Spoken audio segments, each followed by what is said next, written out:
ജമ്മുകശ്മീരിൽ ഭീകരവിരുദ്ധ നടപടിയുമായി സുരക്ഷാ സേന.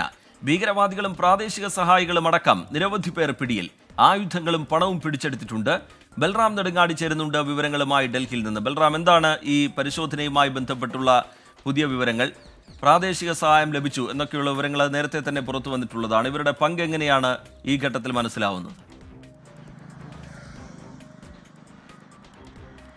റിജിത്ത്, ജമ്മു കശ്മീരിൽ കഴിഞ്ഞ മാസം നിരവധി ഭീകരവാദി ആക്രമണങ്ങളാണ് നടന്നത്. 16 ആക്രമണങ്ങൾ ഒരു മാസത്തിനിടെ ജമ്മു കശ്മീരിൽ ഉണ്ടായിരുന്നു. ഇതിനെ തുടർന്ന് ഉന്നത സേനാ അധികാരികൾ ഉൾപ്പെടെ സന്ദർശിക്കുകയും 3 തവണ ഉന്നതതലത്തിൽ ചർച്ച നടത്തുകയും ചെയ്തിരുന്നു. ഇതിന്റെ തുടർച്ചയായാണ് ഈ ഭീകരവിരുദ്ധ നടപടി ജമ്മു കശ്മീരിൽ ആരംഭിച്ചിരിക്കുന്നത്. പോലീസിന്റെ നേതൃത്വത്തിൽ ഭീകരവാദികൾക്ക് പ്രാദേശിക സഹായം നൽകുന്നവരെ, ഭീകരവാദികളെ എന്നിവരെ കണ്ടെത്താൻ ലക്ഷ്യം വെച്ചുള്ളതാണ് ഈ റെയ്ഡും മറ്റ് നടപടികളും.